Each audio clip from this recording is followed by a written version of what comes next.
Everybody, welcome back. Happy New Year, and welcome back to our first Chai with Coaches of 2022. Naheed, pleasure as always to see you. Welcome back.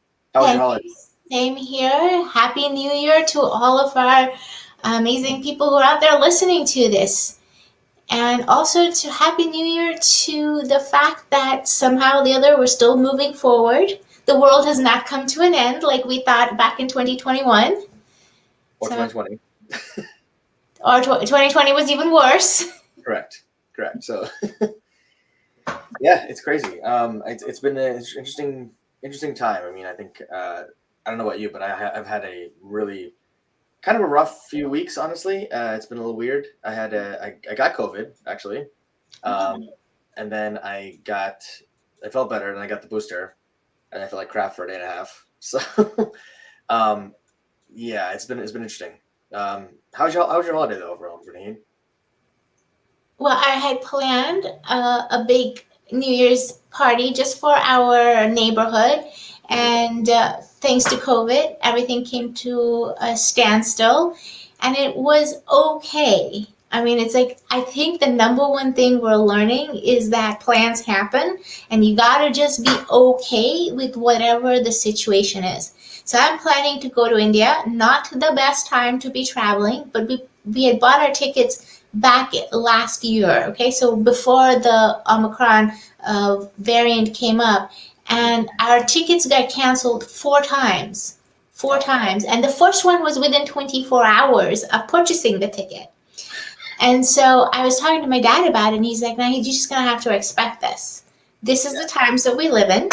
You do what you do, and then you are constantly adjusting. It's like you're on that balance beam, and I think that's what's causing a lot of confusion in people, whether it's work related, whether it's business related. You're on that balance beam, and unfortunately, we still haven't gotten that our balance because every time we think we've got it, something or the other comes in, and like you said, you had a crappy week. I told my husband this has been a comedy of errors for me, just without the comedy part. Yeah. So, that's, I think a lot of us are in that place where we're still holding our breath and we still don't know quite how to move forward. And you brought up you actually brought up something that alludes to what we're talking about today, which is you make these plans and you you do what you want to do and you try to do the best you can in the moment. And for example, you take a job, right, that you think is going to be a good call for you, and ultimately that job maybe doesn't turn out to be exactly what you wanted it to be. It doesn't turn out to be as fulfilling. It doesn't turn out to be as enjoyable. It just maybe it's not what the kind of job you were sold originally. Maybe the company changes and shifts, or you have a new boss. But ultimately, you end up for one way or another unhappy with it, whatever job you're in. And I've been seeing, especially since the pandemic, I've been seeing all these posts, all these ads and whatnot about people saying, "Oh, quit your job," or YouTube videos for that matter, like, "Oh, you don't like your job, so quit your job and become a YouTube video person, or become a coach because there's 6 weeks certification courses for becoming a coach," which I think is laughable, by the way. Um, but there's all these things about, like, quit your job and have create your own passive income. And while I do agree there's a lot of ways, and it's a really great idea to create passive income streams, and that's the only way to really build generational wealth. But at the same time, quitting your job's not the answer. You know what I mean? Like, especially not without a plan. If you don't have a plan of how to move forward, and you know after you quit your job, then there's no point in quitting your job. You're basically giving up income for nothing, and to add stress for something. But the solution also is not always to become a business owner. And I don't think people realize the difficulties of being a business owner. I think that's what I want to talk about today, is kind of understanding that not everyone's cut out to be a business owner, and that's okay. There's nothing wrong with being an employee, right? There's nothing inherently bad about being an employee. It's worked. It works across the board for thousands of years so far, and there's a reason it's worked, because not everyone is built that way. What do you think, Nate? I couldn't agree with you more. I tell people this, and I'm a bit of a downer on this particular part. First and foremost, you got to figure out why you're unhappy with where you are. Because I'll tell you, I quit my job. I had no expectations of starting my own business, and that turned out to be the only avenue that was open to me. But whatever stress that I had with my job is nothing compared to the stress I had starting my business. And that's something that people don't really have a full appreciation for. I didn't. I was a corporate cog in the wheel. I did not know what I call now the underbelly of the American economy. That like 80% of the people work in small businesses. 80% of the people are out there. I don't like to use this word hustle, but we're hustling. I mean, maybe there's a better term, but we're doing networking. We're doing a lot. We are hustling. So what you may not realize is the stress that you had with one thing could just as easily be transferred to the stress with the other thing. So if you're not thinking about this from a strategic place, and it is more of a place like, okay, COVID has opened my eyes, I don't want to live this life anymore. All valid points, but can be addressed in various ways. I don't want to be like a corporate cog in the wheel, which was what I was. I want to have more fulfillment, more joy, what have you. Certainly not jumping into trying to open your own business without understanding the ramifications related to it will not get you there. It will not get you to instantaneous happiness and tons of money coming into you. I don't know, Drew, maybe we missed the boat on something, but that's my feeling. No, I completely agree. I mean, I think in many ways the stress of being a business owner, of owning your own business, and while in my case and for me, I think it's ultimately worth it, right? That stress, it balances, it more than balances out. I don't mind it all the time. There are times when it weighs down on me, I'll be honest, right? Like for example, today I'm kind of having a down day, to be honest with you. But overall, that stress is a lot more than being an employee, to be honest with you. Like especially when you have responsibilities that you can't just pass off. You can't take a day off. You can't call in sick when you have your own business. I mean, you can, but nothing's getting done, right? It's not like someone's going to pick up the slack for you at the office and be like, oh, well, Drew's out sick today, so we'll pick up the slack and keep things moving. Or you No, get paid for that sick day. Because you exactly. might There's no not such have thing people as covering PTO. for you, but you get paid for the sick day. Right. There's no such thing as PTO or paid sick leave. You're not working that day. You're not getting paid for that day, right? And I don't think people understand that.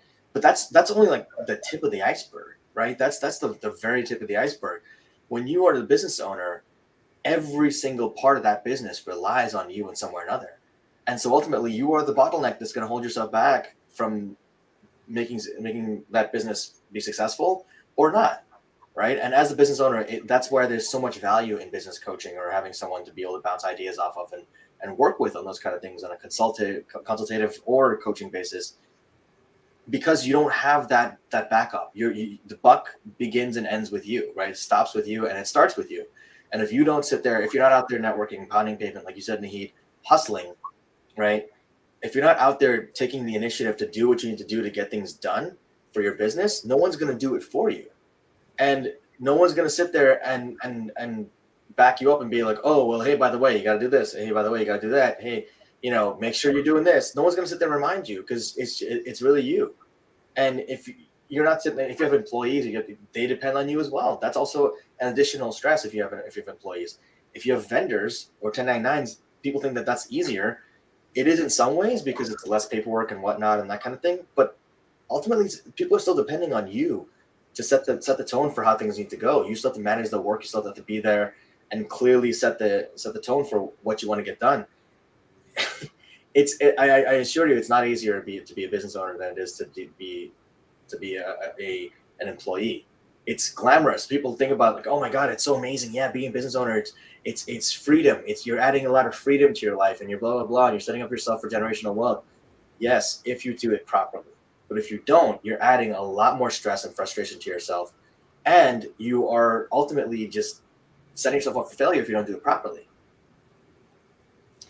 Yeah, and I'm a money coach. I'm going to go right back to the money. You say it's not just about money, but that is the number one stress that Americans face, and probably worldwide. But the American Association does these annual surveys. Financial stress is number one. So when you think about your revenue that you get as a business owner, you should at least have it, depending on your business, maybe even more. And that's what you can expect for net income. So what your take home, you may make a decent amount in revenue, which takes a while, but let's just say you get there. But to be able to live off of that money is completely different once you start taking out all your deductions. And one of the things that doesn't get very mentioned very much is that businesses get taxed at a different rate. And then if you're like me, if you're a solo entrepreneur, an LLC, then it gets added on to our personal taxes. So we get that double whammy of also having to pay for social security taxes on both sides, right? Right now, if you're an employee, your company pays for half, and then you pay for the other half. But if you're a business owner, there's nobody else to pay for your half. Guess what? You pay both halves. And so the financial part of it, we tend to gloss over. We tend to underestimate the stress that we may feel because we have all of a sudden we're seeing a huge decline in income. And they don't And understand it, right? People don't fully understand. They don't do the research and figure out, okay, well, let me figure out what the steps are actually there to understand what the implications are of this. So that you don't talk to somebody about it, you don't find out what the implications are, and you jump into it and hope that, oh, let me just figure it out when I get there. Yeah, and that's part of this very transient culture that we're developing where we see snapshots. We think we're getting the whole picture of something, but we're literally just seeing a tiny snapshot of somebody being happy, somebody being on the beach, and somebody being something or the other without understanding, well, first, if it's true, and secondly, what was the bigger picture to get them, if it's true, to that place where they feel like they're not coasting, but they're in that place where it's a little bit more effortless, where things are coming to you easily. Well, But it's yeah, glorified, right? It's glorified, it's glamorized, and absolutely. it's fetishized, right? You make this whole thing where it's like everyone's posting. If you see someone on Instagram, for example, where every single post of theirs, they're super happy, super excited, they're on a beach, they're traveling the whole world. That's not the whole story. Like you said, Naheed, that's not the whole story, right? Like, what And did we they know that now. We've seen enough people being called out from that. Yep, absolutely. Sorry, I interrupted you. Carry on, Naheed. No, I interrupted you, but my initial thing is go back to what's really bothering you. What's the thing today that is really troublesome for you? Because if it's a matter of working long hours, you're gonna be working long hours. Let me tell you, as a business owner, if it's a matter of feeling that you're not satisfied doing the things you're doing, there may be options. One could be maybe you're not in the right fit for the current position that you're in. Another one, which I really like, is if you have this other thing that you have a strong desire to do, go ahead and do it on the side. Because the first thing it is going to do is going to teach you what it really takes to make that business grow. And maybe you don't want it, maybe it's always going to be a side hustle. It doesn't matter what the ultimate goal is, but you're going to start realizing very quickly what are the steps that it's going to take for you to get to the place for your own personal goals. So definitely be very clear about what's the dissatisfaction, because jumping from from pillar to post is just like going into the fire in the frying pan. It's not going to necessarily get you where you think you might want to go to get to. Right. And the key question you ask is why, right? And I want to drive that home even further, because really, if you don't understand why you're doing something, why you feel a need to do something, you may just completely miss the mark with whatever you take. And I tell people all the time, even if you're switching from job to job, even if you're staying as an employee, right? If you're running away from something, your chances are you're not looking at where you're going, so you can end up in the completely wrong place. If you're running towards something, though, if you say, for example, I know I want to start my own business, I really have a passion for X, or really know that there's a need that I can serve, where there's this need that I can fulfill something in that area, and you are moving towards something, you're building towards something, that's awesome. That's when you know you're in the right direction or you're on the right path. And so you build a path, build a strategy, a way to get there, right?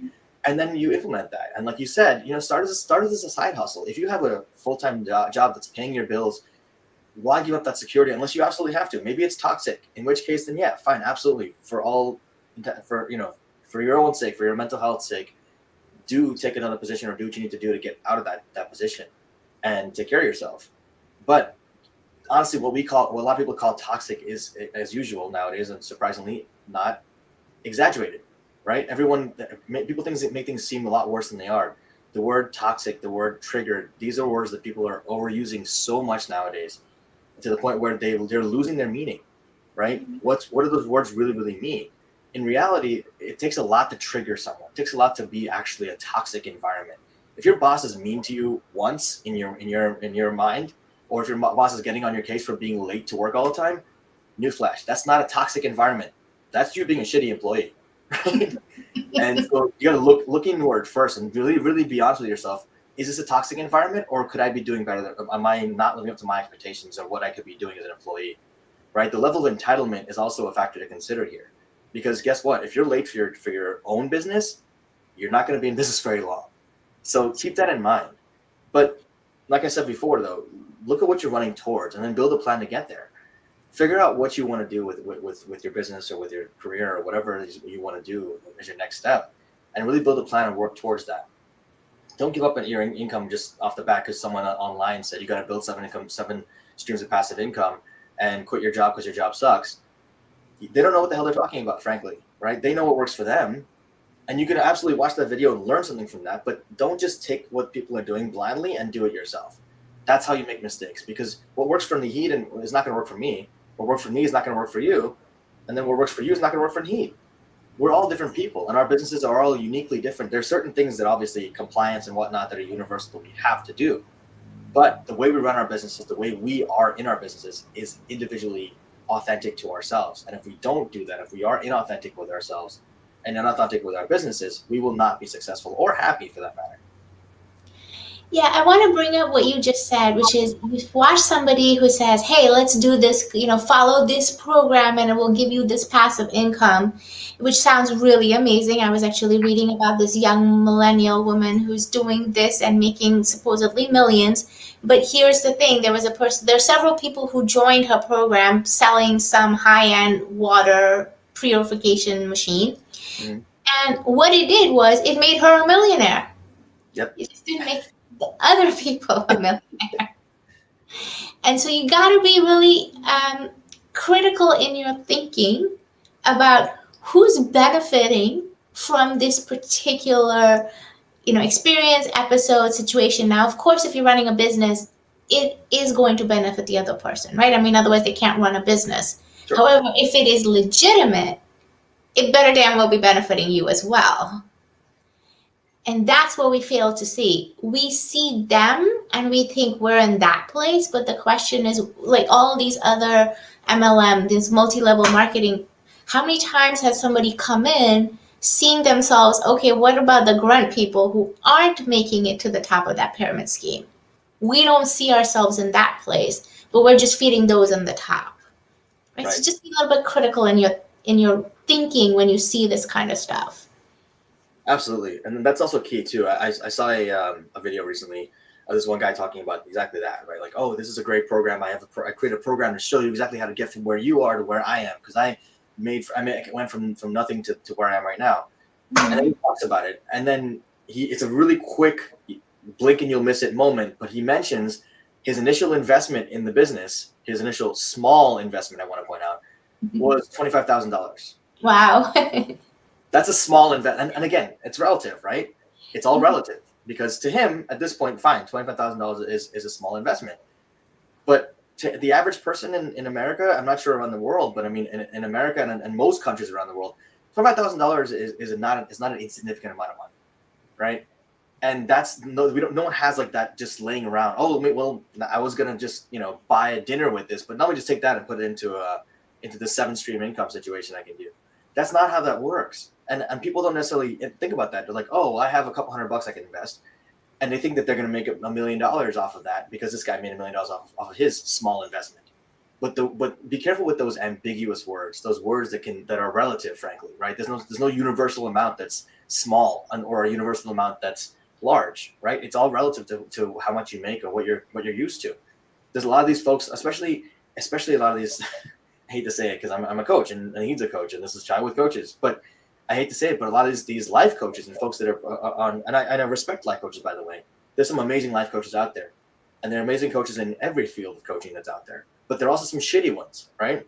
And there are ones that I see on Instagram talking about this, about how they quit their job and they went and traveled abroad, and they spent 5 years traveling the world because they wanted to do it, just because they decided that was the time to do it, and they're 20. Ladies and gentlemen, and anyone else out there listening, that's not how the world works. If you're 20 years old and have enough money to travel the world for 5 years without doing anything else, you're pretty freaking entitled. Okay? I'm sorry, but the average 20-year-old doesn't have that kind of a luxury. All right, especially if you decide you're just going to stop going to college. College is not for me. Let me just take off and go travel. Live, laugh, love in the world, because that's not how the world works. And then on top of that, if you're trying to sit there and be a life coach and be able to be that resource for people without any real world experience, what are you really able to bring to the table when you're talking to someone about stuff, about their challenges, about the world that they live in, about their mindset? What are you really able to bring to the table? And how are you going to sit there and tell them that they can do this too when they don't have the same entitlement that you did? They don't have the same privilege that you had. That's where I say it's very disingenuous, and be careful. Like Naheed said, take the source into consideration, look at what they're saying, and really analyze, is what they're saying viable for me as a person, or is it just their story that's an isolated incident that they're trying to become famous and rich off of and continue their lifestyle of being rich off of? Yeah, as you were talking, I was reminded of these really old, when I used to watch TV, these E-Trade ads. And so in the E-Trade ad, the person's stock was like shooting through the roof. So he ran to his boss and he said, "I'm quitting," right? And then and actually the FCC stopped those ads, and they got fined as a result of it, because they said it was giving a very false impression, because that's exactly what people were doing. They were expecting, it wasn't happening, but they were expecting this high rate of return, and that the market was only heading in one direction, in order for them to not, and then they weren't being strategic, they weren't doing their due diligence, they weren't doing anything. It was just all these retail investors, smaller investors, that were just driving money into the markets without really an understanding of how the markets worked, without really an understanding of what it really means to get a proper return. And so that's exactly what happens. This part of our brain gets lit up, the pleasure center of our brain gets lit up, and we're like, oh, that could be me kind of thing.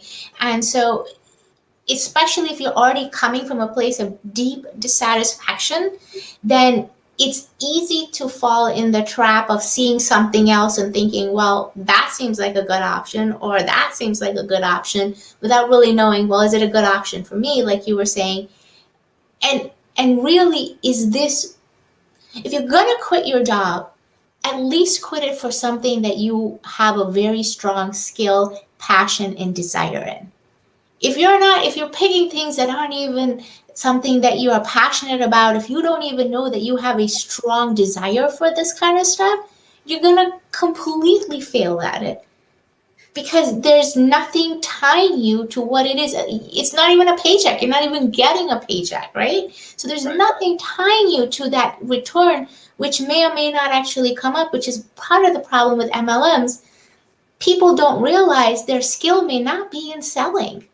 And with MLMs, I mean, everybody has to sell, but with MLMs, you really have to be out there selling. You have to have a real knack for being able to have these conversations, not just with people buying your products, but with other people who want to get you underneath your, in your scheme, or whatever the appropriate term is, on your team, basically. So if that's not dealing with your skill set, then it's going to be very challenging to actually be successful at it. And that's especially relevant now, which exactly what you said is extremely relevant because of the crypto market right now. If you look at that, right? Mm-hmm. And crypto is long term, it's a great investment. Honestly, I think because I think it is the wave of the future, all that good stuff. But you have people who are getting into it who don't fully understand it, right? And they're getting into it because it's sexy. They're getting into it because there's big gains to be had, and they're seeing all these people posting about, oh my god, I got this new Ferrari because I got all the gains I got in crypto. It's so great. Yeah. 2021 was a great year for crypto overall. But the micro drops that happen, right, are massive sometimes. Mm-hmm. The volatility of the market is insane. And if you're not prepared for that going into it, you will freak the hell out when you lose half of your investment in a day, right? Now, will you get it back? Who knows? Maybe. Depends on what you invested in. But you got to be prepared for those kind of things. You got to be prepared for looking at the market and saying, all right, I gotta ride this out, or I have to be kind of smart about what's going on. people invested at the top of the market, right? They invested because they're like, oh, it's going to keep going up. It's only going to keep going up. Newsflash, nothing only goes up. What goes up must come down, right? So if it's going up right now, this is the hard thing we have nowadays, because not everyone's all about the quick releases, but be patient. Wait for it to drop again, because it will drop again.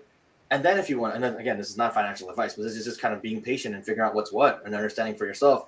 This applies to crypto, it applies to stocks, it applies to life in general.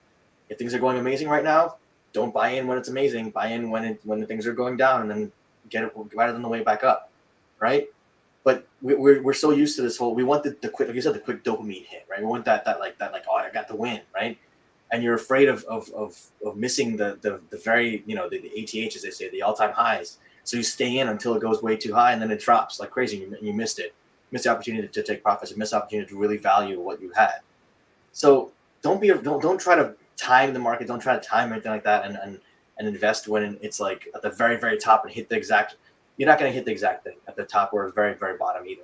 Just do the best you can, but don't invest when it's like crazy top, and don't invest and don't pull everything out when it's at the bottom, right? It's the same idea. When you're talking about your job, for example, or for any kind of investment, right? Time, energy, whatever. Don't look at it as you need that quick hit. It's not going to give you the quick returns you want to get. If it does, great. Pull out as soon as possible. But if it doesn't, don't expect it to do that, and don't think that it's a bad investment just because it didn't give you the right returns in the right time you want it to do. Things don't work on your timeline all the time, and that's the way things are. The world just works a certain way, and if you're not patient with it, you will ultimately be disappointed. Yeah, especially now when we are realizing that the rules are being upended. There is no normal one way fits all, like it or not, just push yourself in through it. So there are lots of various options. And the idea is to be able to just to look and observe at what the different options are. So if you are considering something different, let's just give a few tips. Like the first thing I would recommend is start having conversations with people, even if it's in a related field. You can get onto LinkedIn, you type in the kind of job you're looking for, you type in the kind of business that you're looking for, and there are going to be hundreds of people who show up. And even if you don't know them, more often than not, if you just say, hey, I'm really interested in this kind of position, I would like to have an informational interview. This is some of the things that I advise my younger clients to do as they're looking for jobs. More often than not, people are going to respond. So step one, just start with the most basic, asking the question, what is this like? Will I actually like it? Because I haven't done it. I think I would like it, but I'm not sure if I'm actually going to like it. And then even before that, start really identifying what is it that I want. As Drew was saying, I love the idea of not running away, running towards. What do I want? What are my, honest to God, what are my skills and strengths? And I'll tell you that more often than not, when we do that exercise, we tend to overlook the ones that are truly our strengths because they seem so natural that they don't feel like a strength, right? So what are your specific strengths? And then try to say, okay, now that I've got these things, I've got a desire in this thing, I've got a passion for this, here are my strengths, here are some possible outcomes or opportunities, I should say. Now you're moving forward in a way that actually makes sense. It will not be on the timeline necessarily as you may have initially thought, but I promise you it's going to be so much more satisfying when you get there because it will not be a meandering path. Like if you take, it's like the old thing that they use for carpenters, you measure twice and cut once, right? So if you take the extra time up front doing the work, then you're going to get to that destination so much faster. So that was a couple of my thoughts. Yeah, and I want to piggyback on the LinkedIn thing you mentioned, because LinkedIn is a really, really powerful tool. And if you don't use it properly, there's a lot of opportunity in LinkedIn right now in terms of what you can do with it. Because like Naheed said, look through it and you can do a search for the industry you're looking for. But even more specifically, look in your own network, right? Start in who you already know. You may not have caught up with people in a long time. You don't know where they're at, what they've been up to. You may have friends who are in that industry already, right? Why you don't have to even reach out of your network. And then on top of that, let's say you don't have any friends in your network who are in the industry you want to move to. That's fine. Do a search. Start with the second degree connections. You can limit your search by second degree connections, which means that you have someone in your network who's connected to that person. So it's only 1 degree of separation. Find out who's connected to that person, and to maximize your opportunity and your chances of getting a response from that person, ask your friend or your person in your network to make it a warm introduction for you. Reach out to them and say, hey, do you know this person that I'm looking at this thing? I'm trying to network in this new field that I'm trying to look into. And hey, I saw Naheed is in this field. I saw you know her. Would you be interested? Would you be willing to make an introduction for me? How well do you know her? And then that person, 99% of the time, as long as they know the person, they're going to make the introduction for you. That's a huge, huge deal. Because LinkedIn, honestly, in the last couple of years, has become a real spam bot haven. Okay, because it's just really frustrating. As a business owner, side note, as a business owner, your LinkedIn will become just nothing but sales messages in your inbox. That's what happens when you become a business owner. Another side note about that. Not just LinkedIn, by the way, everything. Correct, everything. But specifically LinkedIn, 99% of your connections are going to be people who just want to spam you with, hey, by the way, I saw you were connected. I want to make a connection because we're in the same network. Yeah, are we really? No, not really. Anyway, I digress. But the point is, reach out to your network, reach out to people who are in your network, and ask them for a warm introduction. Because that way the other person knows that you're not some random spam bot trying to sell them something. You really are a real person asking a real question and with real curiosity. And then that connection is going to be able to help you grow. And then when you talk to that person, when you make that connection, ask them for other people in the network. It's like, hey, who else would you recommend I talk to? Do you have anyone in your network that you would be willing to introduce me to who I could just ask the questions? Because I'm really curious about this field. Don't stop with just one person, right? Because that's that one person's isolated experience. They may have a good or a bad experience that they want to share with you, and you can't judge off of one experience, right? That's just, anyone who knows sample sizes knows that that's not going to be a legitimate basis on which to make any conclusions. So reach out and ask them, hey, who else do you think I should talk to in this field? Do you have any mentors that helped you that I could talk to? Do you have any folks that you're mentoring who I could talk to about their experience? Because they're newer in the field, I might have a more aligned experience with them. Those are ways to really leverage your network right now and the networks that's out there. And then the other thing I would say is just find out which networking groups they're part of, right? What those fields, like the field you want to move to, what networking groups do they have? What professional associations do they have? Go to one of those events and start networking and let them know, hey, listen, I'm not in this field yet, but I'm really curious about it and I want to know more about it. Would you be willing? You don't have to necessarily have the long conversation there. You can if you have time, but say, would you be willing to set up a call with me later to talk about this? Because I really have questions about it. And then come prepared. That's the other thing I would say on the back end. Come prepared to those meetings with questions. Don't just be like, hey, what's up? How you doing? Tell me about your experience. No, it's just like, what do you want to know, right? What is your experience right now? Tell me why you want to make the switch. What makes you think that field is appealing to you, right? Why that industry? Why not something else? Those are the things that are going to let people know that you're serious about making that shift and not just trying to waste their time. Because people who are at the later stages in their career or business owners understand that time is extremely, extremely invaluable. So you don't want to ever be perceived as wasting their time. Yeah, I agree completely. I think these are some solid places for people to actually start thinking about how to move forward if you're serious about moving forward, right?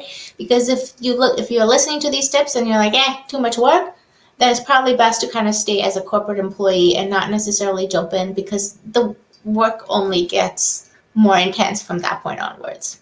Yeah, and making an industry shift or a shift to a whole new field is a pretty big deal. You're essentially starting at the bottom or near the bottom because you have to learn the whole field from scratch. And it can be really frustrating, especially if you're at a relatively high level at where you're at right now, or even a mid-level manager area where you're at right now. So keep that in mind as well.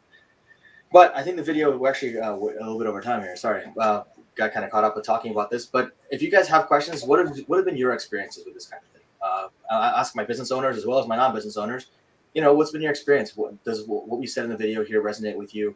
What are your thoughts? Let us know in the comment section below.